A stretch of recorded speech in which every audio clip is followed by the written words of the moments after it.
how good is it when everyone's in the man cave? That's exactly what it is right now. The reason we're in HD, of course, is Joe Hildebrand.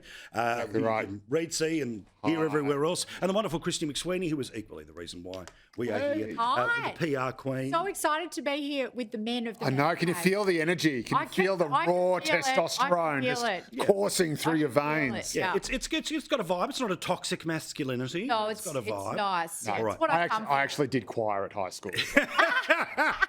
Probably okay. All right, let us get to... You can dance with safety around me. All right, let's get to this...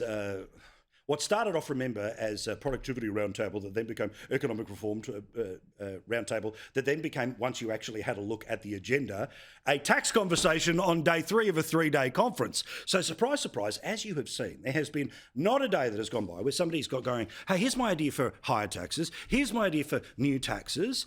But the Prime Minister comes out today and says, hey, whoa, where did you get the idea that you could come up with any of those ideas? Because our idea is no new ideas, right?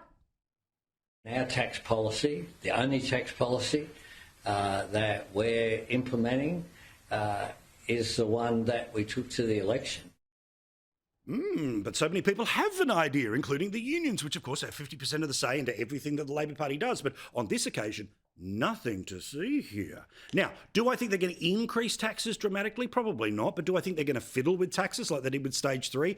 Yes, no question to me. But Christy, also, it's the method at which they have come up with the excuse to be able to do it and make it seem like we had no idea, and then all these smart people came into the room, and then all these great ideas were on butcher's paper, and we never thought about negative gearing, but that lady who gave that presentation on day 2 was so convincing. It's true, isn't it? It's amazing how people can get a hearing from the government when they want one.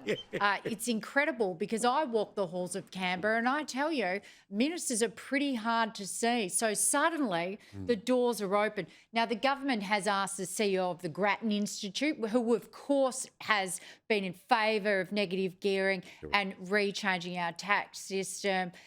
It's really, really interesting. They've chosen her to give the keynote.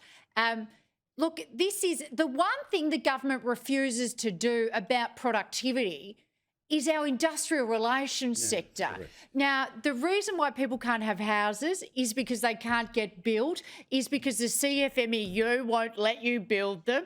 The infrastructure is over budget and over... And they bring too many people in. And over time, because the CFMEU won't let it get done. But it's sort of hands-off productivity if it's to do with industrial relations. We'll make it about tax. We'll make it about superannuation. It is an absolute stalking horse just to do nothing on what will actually reform productivity in this country. Well, Joe, of course, one of the absolute reasons why we had to have Mediscare for so many months was because they were able to go and Frankenstein comments from Peter Dutton back when he was the health minister. Well, I can play the same game, which is, here's Jim Chalmers in 2019. Do you think this is what he still thinks about negative gearing? Because this is what I think he still thinks is about negative gearing changes. Any housing policy that doesn't deal with negative gearing and capital gains tax is a sham.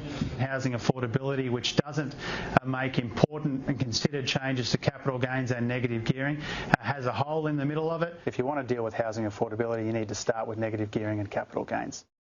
But that was then, Joe. Yes, all of that goes into the bin, unless it's a Lib, of course, and then bang, right on the middle of the table for an election campaign. Yeah, well, there's a whole bunch going on. Obviously, Labor Party lost that election, and they lost it because of the negative gearing policy they took to it. And so this is the way to get it done. There's one thing that, no, they this is the way to backdoor it. They realised it was toxic. And if you ask anyone, if you talk to any, and I do and have, if you talk to anyone, this is why the think tanks do it. If you were designing a housing policy from scratch, of course you wouldn't have negative. This is not what negative gearing was intended to be for. It wasn't intended to be for mortgages. It was intended to be for loans that people would take out to invest in the share market. And then, you know, some fancy accountant said, oh, you know what else could count as an investment? Yeah. This house over here. Yeah. And so suddenly it was used, it became a sort of Frankenstein monster, right? So I've seen the docker, yes. So, whatever. But having said that, that's right. But having said that, it is now baked into the Australian dream. It is baked into Australian aspiration. So I'm cool with one. And I think the majority someone had the balls to say, you know what, we are going to have that conversation. But I don't think they are now because they realise that you play with it at your peril, and it is so very, very easy. I mean, Shorten's What are policy. you willing to bet? I'm willing to bet big here. I don't think they will. I think they're You don't too think in strict, this and the terms- only reason I know they were absolutely terrified to change the previous tax policy, and But the they don't only care. reason. That was when they had to squeak through in 22, and then they absolutely blasted it home in 25. They look at a backbench to burn on a big idea. They got 94 seats. They've got every institution in the country saying do it. They'll have a media that'll clap them in exactly like with stage 3. That's why they think the politics has changed. Yeah, but except the nature of the housing crisis has changed as well. We now want Bringing more people in. We now need more rental properties, and that means we need more incentives to invest in right? And investment properties. The other thing that goes with this is changing the superannuation.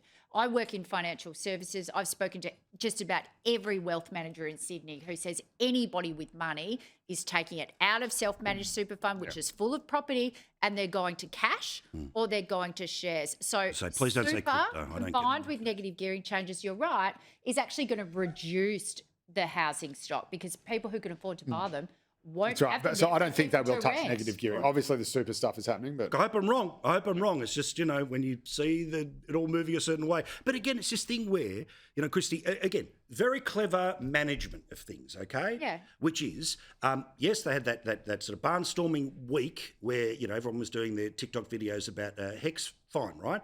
But basically, 4/5 bugger all since May has happened in terms of the governance of the country. Yeah. A big idea, because a little bit like, when they start to turn the conversation in February towards what will or won't be in the budget, and then nothing happens until a budget comes out. It's a way of just stringing out weeks and weeks and weeks, and there's still another week before we actually get to what will be the week of this conversation.